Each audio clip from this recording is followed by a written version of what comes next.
Welcome back to End is the Future, a podcast that brings together great minds to address the opportunities and challenges of making businesses both sustainable and profitable.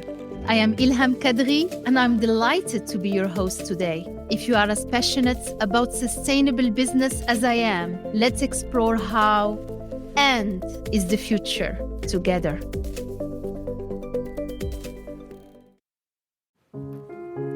Hello, everyone.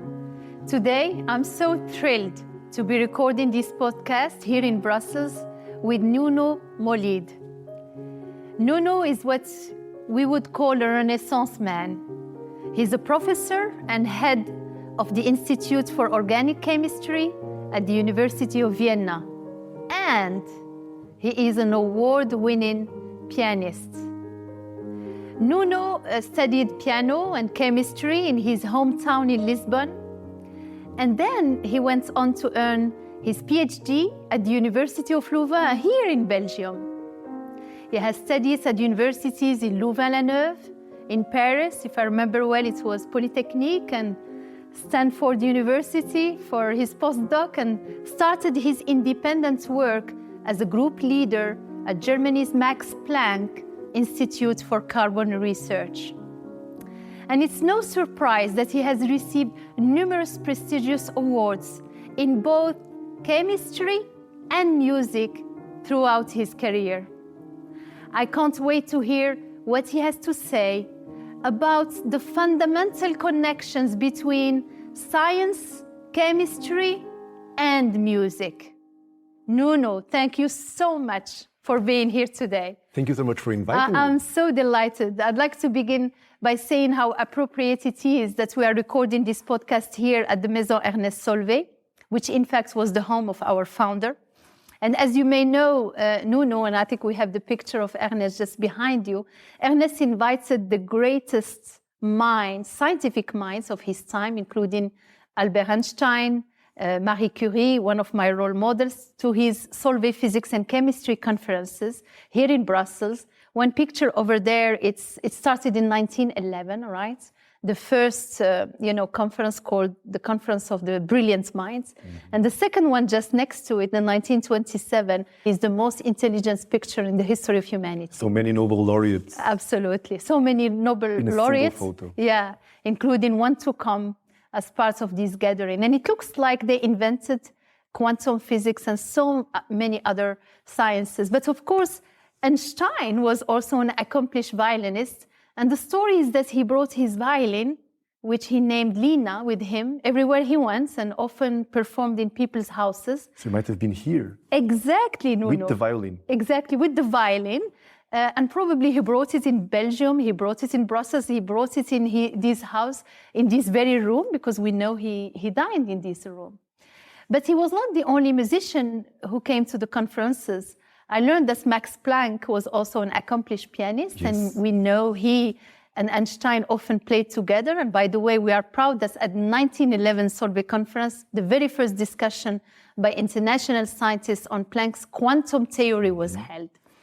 And of course, Mozart and Bach were favorite composers of both Einstein and Planck.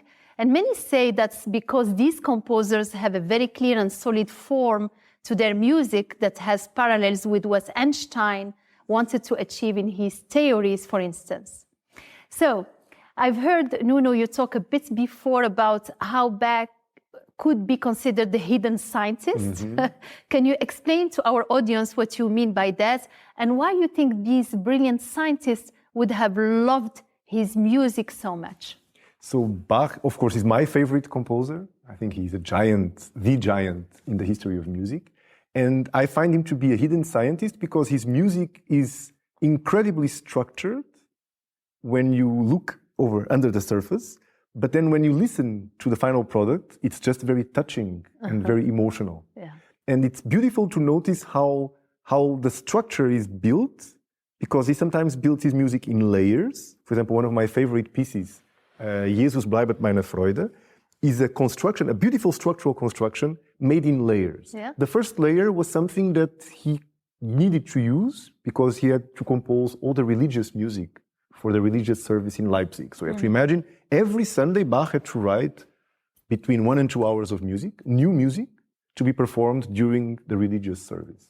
And so some of those pieces he had to write so that people, the normal commoners that would go to church, could also stand up and sing. Wow. And so he took those melodies that were already popular, because of course every version of the Bible had some melodies. And one of those melodies, Jesus bleibet meine Freude, Jesus, joy of man's desiring, is like this.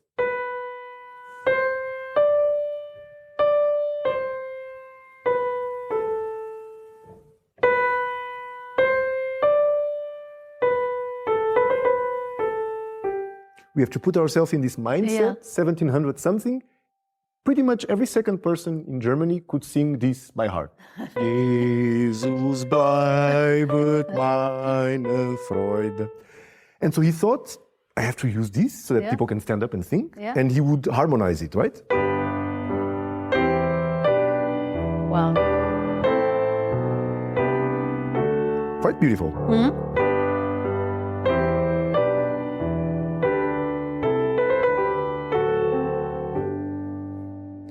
Would have been enough for most composers to say, okay, done. Check mark, next I have piece. a second layer, it's enough. But he wanted to put a third layer to avoid that it sounds a little bit slow and dull. And the second layer he composed was what we now know.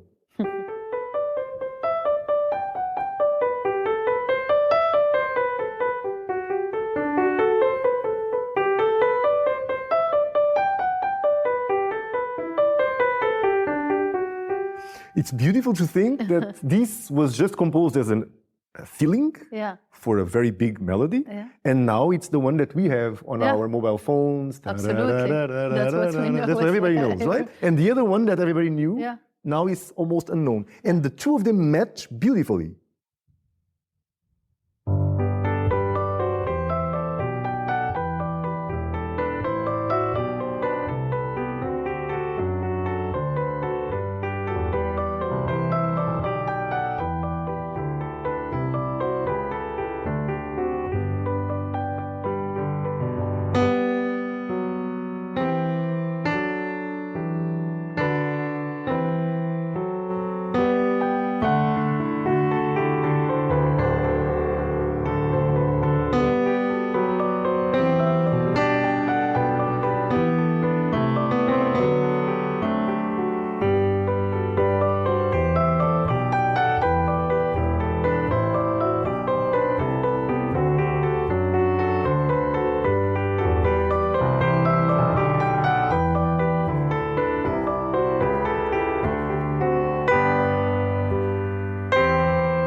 find this not only highlights to us how Bach composed, and this is a beautiful piece, and you can listen to the piece and you can be impressed, and your heart will feel something, and you have an emotion, and then you analyze it, and you see this almost mathematical preparation of how things turn. And I think that's for sure what fascinated scientists like Einstein, to see how something can be aesthetically pleasing and still mathematically and geometrically designed to perfection.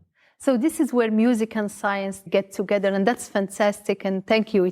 It talks to our soul. Huh? Yes. It's extremely touching our hearts, while the minds and the ingenuity is there. So I'm curious to hear more about your own journey. How you got to music and science. I think I know a bit of it, but our audience will be interested because I know that music has been part of your life since you were very young, and chemistry came a bit later, if I remember well. But first, can you tell us about how you were introduced to music and what made you fall in love with that? So I had the good fortune of being in primary school, in one of the few schools in Lisbon, where someone in the government decided to implement a pilot program. Wow. Where they would take teachers from a music school and detach them for 2 or 3 hours a week to teach us, kids in the primary school, music using the so-called word method. Yeah. It's a method where instead of writing 5 lines and little dots that symbolize the notes, you would use numbers. And of course, small children at that age have an easier grasp on numbers and letters. And the number 1 would be C, number 2 would be D, and number 3, number 4, number 5. Wow. So you would use numbers from 1 to 7. I remember the teacher came for the very first class, and she drew a bunch of numbers on the board. Of course, we didn't know what she was going to do with them. And I noticed that all the numbers 7 missed the little, 7 usually has a little You don't have the bar in the middle. In the word method, you don't have it because bars and dashes like this and like this are used to symbolize the sharps and the flats. Bars above and below are used to control the duration. Points after and before are used to control the pitch. So you can do a lot of very complicated music with this relatively simple depiction. And of course, I arrived, we all didn't know what was coming. And she drew all these things, and then she went for a pause, and then she came back. And when she came back, all the 7s had been dashed, because of course someone with 2 thumbs had, very smart ass, had gone to the board and thought, this must be all wrong, took the chalk and just dashed all the 7s and went to my seat very comfortable and very proud. And then she arrived at, who did this? Who dashed all the 7s? Me, they were missing. Remove them all. And so I had to go in front of everyone and remove them, because in our method, you will learn that this has its own meaning. So we do not dash the 7. So how do you write your 7 mathematically now? Do you put a dash or not? I was traumatized. I was traumatized by traumatized with this, no more dash. And it's very interesting because even in, for example, the Americans and the Asians also do not dash. But I never taught, I grew up also in Morocco and French education, and we put this. But now, coming from the United States of America and having done most of my career there, actually they don't put the dash. It's very interesting. Conventions. So now tell us, how does someone who has devoted his entire early life to music come to find chemistry? Was it another love of yours, or was it just by default? What made you switch your focus or actually add to your focus? It's a little bit of a less glamorous story than one might think. In Portugal, when you reach the end of secondary school, you have to actually apply to university. And so I am the son of 2 medical doctors, so it was kind of obvious, if I had the possibility, that I would try to get into medicine. But we have what we call numerus clausus. So, of course, you have to have a certain point grade average to be able to get into certain degrees, and medicine always has the highest.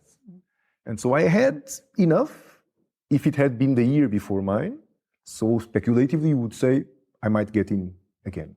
So I put medicine in place number 1. You have to write 6 options, so I put medicine in place number 1, medicine in a different university, in a different place, in option number 2, and thinking that I would get into those easily, because the year before it would have been enough, I just filled options 3, 4, 5, and 6 randomly. I think I was juggling between mathematics, computer science, because I like computers, and chemistry, because I found chemistry interesting. And I just really put them a little bit randomly, because anyway, it was just to fill in a formality. I would for sure get into one of the 2 first. And so I filled in that form, I handed it over, and then I saw there's a newspaper that comes in Portugal. On the day where everything is decided, you get a newspaper with the average of the last person to enter every single university degree in the whole country. It's like pages and pages and pages. Really? And when you get that, you run, I mean, actually the front page already tells you medicine had this much, but you run and you go and you realize it was not enough. In that year, the average went up and I missed it by 0.15 points, 0.15 out of 20. Wow, wow. So it's very small margin. But that was your target, right? It had been my target. Even though I knew I wanted to study music, I still wanted to at least get admitted to university into something normal. And when I failed the 2 medicines, I was then really a week, because it takes a week until it actually gets published in a place where you can go and see your name and see which degree you entered. I was 1 week wondering, what did I put in place number 3? Because I was not even sure whether it had been chemistry or mathematics or computer science. For the same price, I could today be a computer scientist, maybe. Successful or unsuccessful. And so we had to go. I said many times to my father, I think it's mathematics, I'm not sure. We had to go to this place where the things are published and then see Nuno Maulide, chemistry. Okay, it was chemistry that you put in 3rd place. And then I went to the university and I said, I want to register for chemistry and I want to immediately cancel my registration because what I'm going to do is I'm going to study music. So I went into the University for Music, the concert pianist degree. I did 1 year of that. I realized, oh my God, this is nothing for me. Really? And why is that? Very disappointing. Because there is one thing about having a hobby, which you love, and which you do an hour a day. You wish you could do 2 hours or 3 hours, but you never can because it's just a hobby. Absolutely. And then suddenly there is nothing else and just the hobby. 8 hours or 10 hours, 12 hours a day. And suddenly the hobby loses all the pleasure and the passion. Americans always say, be careful what you wish for, right? Exactly. I think this was a good lesson for me, be careful what you wish for. I'm happy I did it because otherwise I might have lived all my life in regret. That's it. So you tried it. I tried it, I jumped into it. I knew it was not what I wanted. I was bored to tears when I had to spend 10 hours in front of a piano. I was like, no, I cannot do this for 40 years or 50 years. In a row. So I decided, okay, I will just be a depressed, normal person. So I say like this, I will just go to university, take whatever degree, get whatever job from 9 to 5, and that will be my life. A beautiful story. We'll come back later to chemistry. For me as well, chemistry came very late. So I'd like to go back, Nuno, to Einstein and Planck for a minute, and now turn to their deep love for Mozart, right?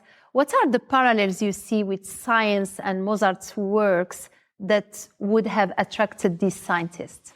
I find that a very interesting thing to consider because Mozart, for his time, was really ahead of what we imagine people in the 17th century. He was a genius, right? I mean, he was a genius, his way of thinking. But he also had a life that is very much similar to the life of, I don't know, Beyonce or Justin Bieber today. Because he traveled extensively, especially as a young prodigy child. His father, of course, took him and paraded him in every single country. That's true, including in Vienna, right? Including where you live now. Exactly. That was the shortest trip, right? From Salzburg to Vienna, it was quick. But he went to Paris, he went to London, he went to Berlin, he went to everywhere. And he also spoke many, many languages fluently. He spoke Italian, he spoke French, he spoke English, apart from his native German. And so I think, and you have to say that nowadays that's probably not so impressive. But back then, every travel was fraught with a lot of danger. If you think about it, traveling 200 kilometers, first of all, took days. Second of all, was extremely dangerous because you could be attacked and ambushed on the way.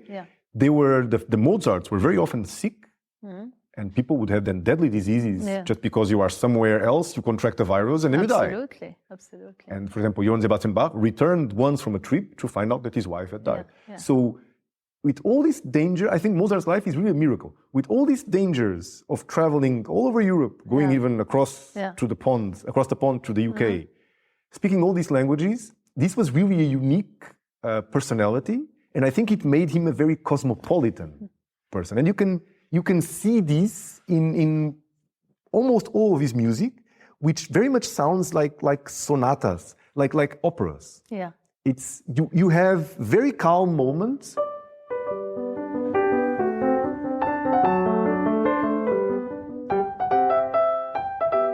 And then suddenly someone shouts.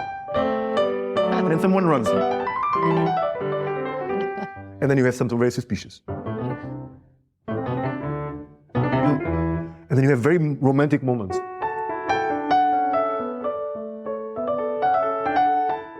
and then someone very nervous. So it's every single piece of Mozart has these constant changes in dramatic nature, in dramatic color, and also constant changes in mood, which I think reflect his absorption of what was the English style of music, what was the German style of music, what was the Italian style of music. And I think he incorporates all that. So he was a global citizen. He was a global citizen in the 18th century. Amazing. Wow. And I guess because Einstein, it's like describing our emotions. We can, as human beings, we can go through from all one second to the other, we can jump. We can do all of this in an hour. So fabulous. So after all of this, I think there is no better person than you to ask about the strong connection between science and music and art. How do you see this connection in your own life as both a scientist and a musician? I know you told us, it started with music. I tried it 1 year. I knew that's a hobby, not a business for me or a day-to-day job. And then you moved to chemistry almost by serendipity. But how you can today? You are making concerts. You have to think which area of chemistry did I choose? Yeah, exactly. Right? To be organic chemistry. I am biased, of course, but to be entirely honest, is there any area of chemistry which is more aesthetic and more artistic in its presentation of its tools than organic chemistry? Right? We do not communicate with much in terms of words. We write and we draw structures. The way each person draws structure is very personal. Absolutely. You can almost, I could recognize each one of my PhD students if I just see how they write. Wow. Because everybody writes and draws structure. So it's very personal, it's very individualistic. At the same time, it is such an artistic dimension for some very complicated molecules that we try to make in our group, to make total synthesis of some complex natural products. For some of those, the way you draw it might make the molecule appear more complex or less complex. And whenever molecules have many rings fused to each other, you can see it from one perspective, from another perspective, from the top, from the bottom. I usually recommend to my students, draw your molecules from as many different perspectives as possible, because sometimes you draw it and suddenly it becomes obvious to you how you should make it in the lab. Whereas if you drew it the other way, it's like, this is very challenging, very difficult. So we incorporate a lot of artistic and aesthetic elements in what we do in the lab, in what I do in my activity. And I think whenever I play the piano at home, not only does it help me relax, because you know it better than me, our lives can be a little bit stressful, especially when you are in management positions, but it also helps me sometimes interpret and view things in a different way. Sometimes I'm thinking of a complicated molecule, and then there is a music piece that just fits what that molecule represents to me, and sometimes vice versa. Sometimes I'm playing a piece, and I have a certain thought of, what would happen if we mixed this with this? It has happened. So inspiration and insights comes... Both sides. Both sides. Wow. I think you're going to attract more organic chemistry students to this podcast. Now, as an expert in organic chemistry, you are probably very in tune with science in the natural world, and this is very close to our hearts, as we've been launching recently the renewable material and biotech platform. We're making bio-shampoo using guar plants coming from Rajasthan, etc. But I've also heard you talk before about the strong connection some composers have with nature and the ways in which nature or science emulates nature. Can you elaborate on that? Yes, so I think certain composers, such as, for example, Schubert, really, Schubert, as we know, lived in Vienna, very close to where my faculty is located, where my office is at the Faculty of Chemistry and the Währinger Straße. And Schubert really was very fond of taking long walks through the woods. And he wrote a lot of pieces, which he called impromptu, so impromptu, improvisations, which I feel, and people know through history, through studies, that were connected to these long walks he would take in the Viennese woods. And one of those pieces he actually wrote in a very strange key signature, which is actually G-flat major. And G-flat major, I would say, is well known among all of us pianists as being a pain in the neck because it's entirely on the black keys. It's very tricky. And when you think about this, you will understand why the publisher of Schubert, when this piece was ready to be published, immediately went to Schubert and told Schubert, I'm going to publish this in G major because then it will be mostly on the white keys. And we want to sell this. We don't want this to be seen by the people and they say, I'm not going to buy it because there was no way I can play it. It's all in the black keys. Wow. And Schubert told him, no, I wrote it in G flat major because I want it in G flat major. And if you hear the true, Yeah. you don't need to have a degree in music. Listen to the beginning in G major.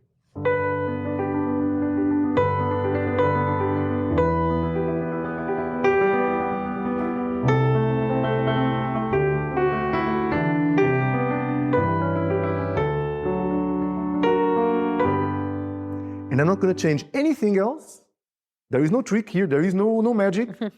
I'm not David Copperfield. I'm just going to play exactly the same thing in G flat major. Listen to the difference. Wow.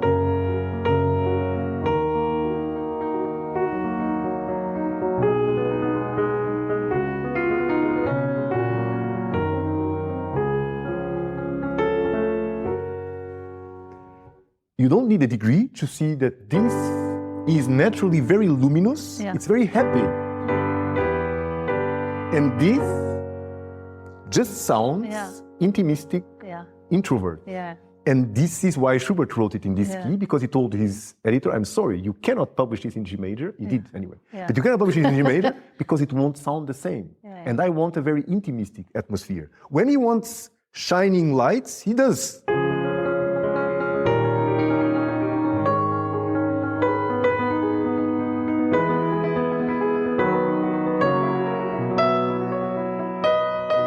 Here, it's a completely different color than we were here. Yeah.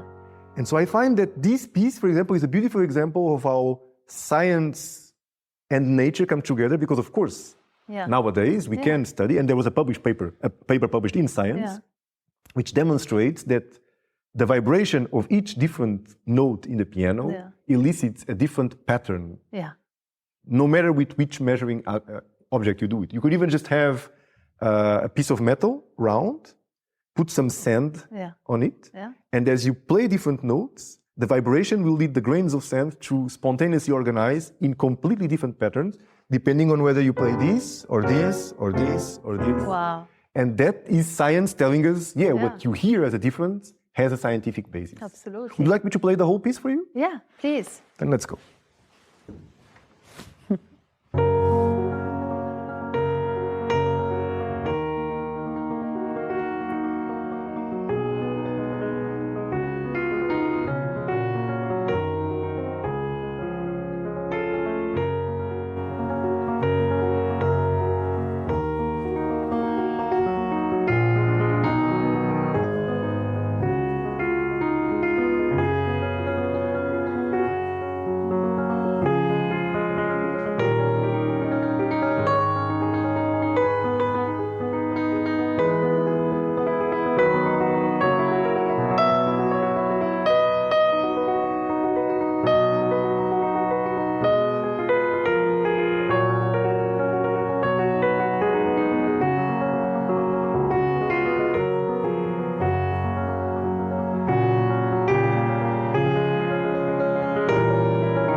Wow, Nuno, thank you very much. So you talked about the woods and how walking through the woods can be inspiring. What's about the elements? I think one of my favorite chemicals is water. Really? I missed potable water when I was a kid in Morocco. So I raised, just with the scarcity of water at home. So I always wanted to work in the water industry, which I did, in water purification. So water has been always, by the way, is the most scarce natural resource on Earth. We talk a lot about climate, obviously. There is a sense of urgency, but there is a sense of urgency for water and potable water. Some of the biggest geopolitical conflicts in the future will probably be come from the water, right? So what's about water in music? Actually, that inspires me to think about another example, which is a Chopin Etude. And Chopin, we all know, the master of melodies, right? Yeah.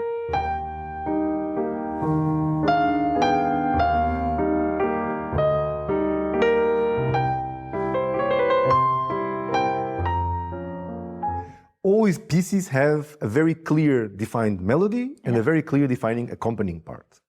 And then this Etude he wrote, and the melody is just boring. When you take the melody alone, it's just full of repeated notes. Look at this. 1, 2, 3, 4, 5, 6, 7. Terrible melody. And the accompanying part, which we just heard, was something beautiful on that nocturne, like full of emotion. Here it's just...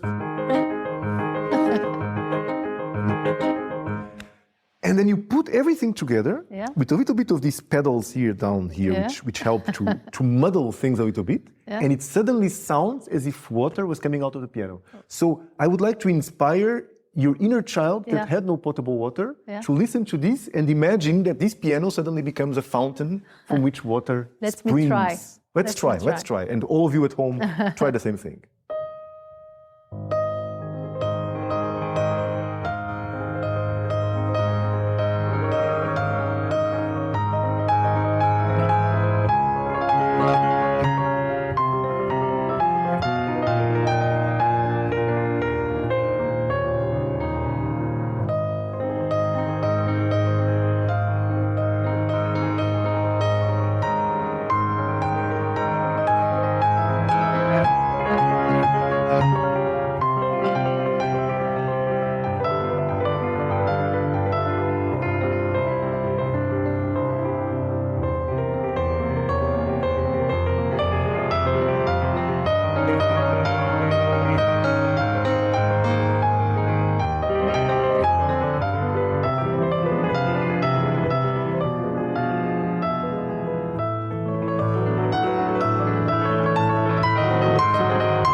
Thank you, Nuno. You have given me back all the clean water I missed when I was a girl. So thank you. This is beautiful. Indeed, I could, be immersed in water and the beauty of water. So Chopin, might be one of my favorite composers now. As you know, this podcast is about the power of the end, A&D, and this episode perfectly brings art and science together. And I always say that businesses can learn so much from art. And before you, we got an artist in painting, we got even a cook and a chef cook, a PhD in cooking. which is also an art. And when you were playing just now, I was wondering, what do you think scientists learn from music, and what can musicians learn from science? And on broader level, what can businesses in general learn from art and music? It is a very interesting question. So I think scientists and artists both need innovation and creativity. This is clear, right? You need to go where nobody has gone before. And that's also what artists do all the time. But I feel there is a very interesting idea for businesses to learn from art and music, because, for example, music and art is permanently focused on eliciting emotions. Yeah. And I think businesses could learn. I think the current world is a world of moments, right? People live in the moment and then forget. And I think what businesses probably would be very well advised is to create emotional connections to the customer in the products that they make, in the experiences that they elicit, so that there is because I think that also is in the business's advantage to do so. I feel also that every artist that composes something has probably the desire of somehow becoming immortal, right? All these people wrote these pieces in the hope that they will die and the music will last. Yeah. I speak of Bach in the present, I speak of Chopin and Schubert in the present tense, because they died, but their music is still there with us. It's still here. And that means that they created something very individual and very theirs, very their own. Yeah. And I think also in businesses, these messages are messages that very nicely resonate with art and with music, because, once you will empower people in a company, in a business, to be unique, to celebrate their diversity, to celebrate what makes us different from one another, you are also somehow cultivating a little bit of an artistic. I love it this way. And I think you do this when I always compare it to a cathedral, right? Yeah, each of us as a leader, we bring a little stone to the edifice, right? With the hope that there is a legacy and there is universality. And what you are saying is that those artists and those brilliant musicians, and they wrote universal piece of music. Yet each musician, like you as pianist, you bring your own soul to it, your own stamp, right? And this is beautiful. The beautiful aspect of classical music is that every interpreter recreates what was written hundreds of years ago in his or her own way. So, Nuno, is there anything a scientist can grab from piece of music? Now that you mentioned that, I do like to think that some pieces of music have very clear patterns. Yeah. And I think the ability to do pattern recognition is probably what most That's what we like to do. That's what we like to do. Yeah. We hope we are not going to be taken over by artificial intelligence and algorithms in doing so. But there is a piece by Rachmaninoff, a prelude in G sharp major, in which the right hand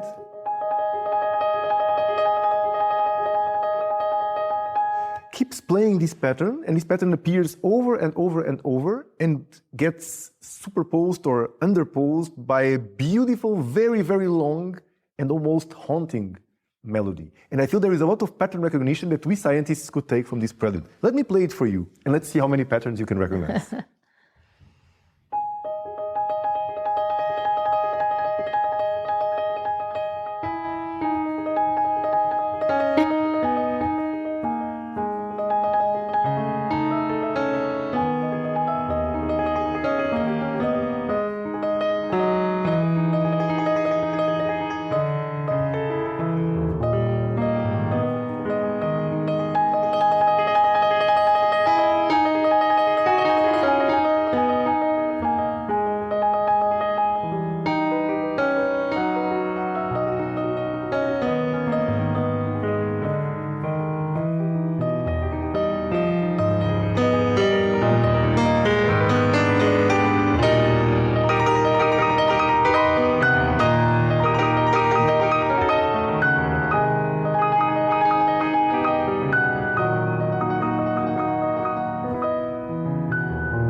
Wow.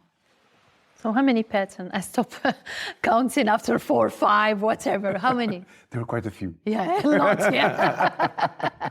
Because I kept looking at your right hand, you know, where it goes, and the left, I'm not a musician, and changing all the time. And then the left hand had this beautiful melody that was changing all the time. It was almost like floating. Yes. It's beautiful. Thank you, Nuno. Thank you.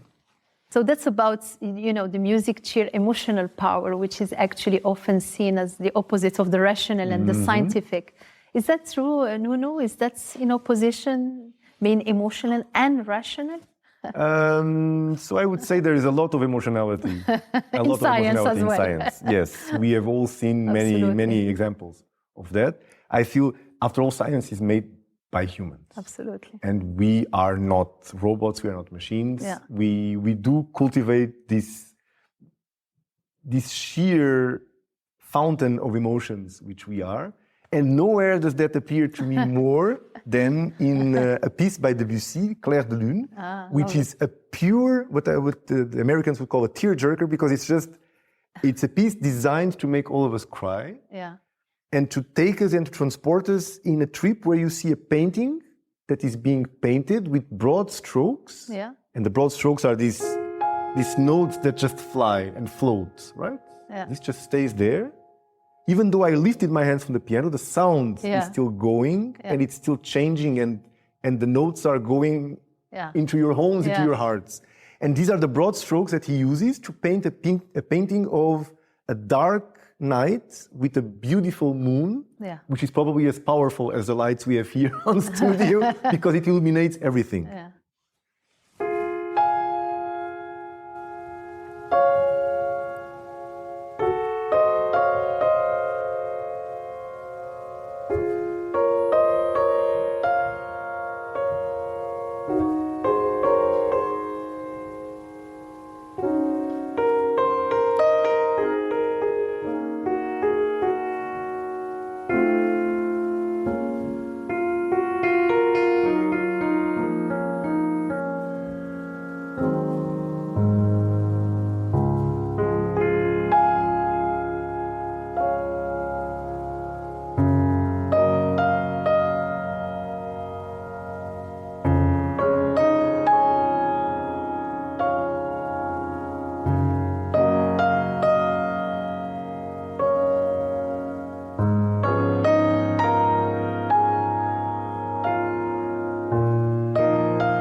Nuno.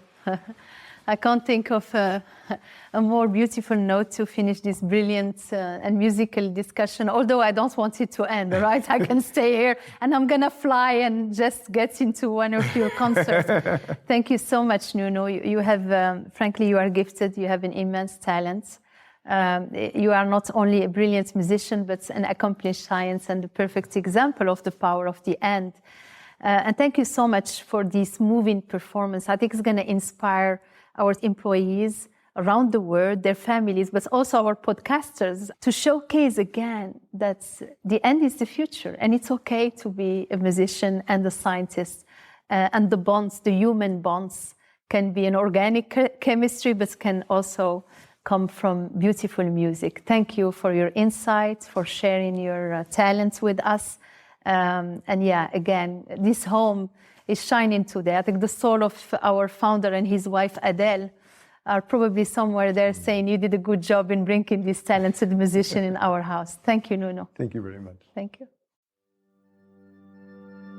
Thank you so much for joining us today. For more information or to listen to other episodes, visit our website. And if you like these podcasts, don't forget to subscribe. Until next time, be safe.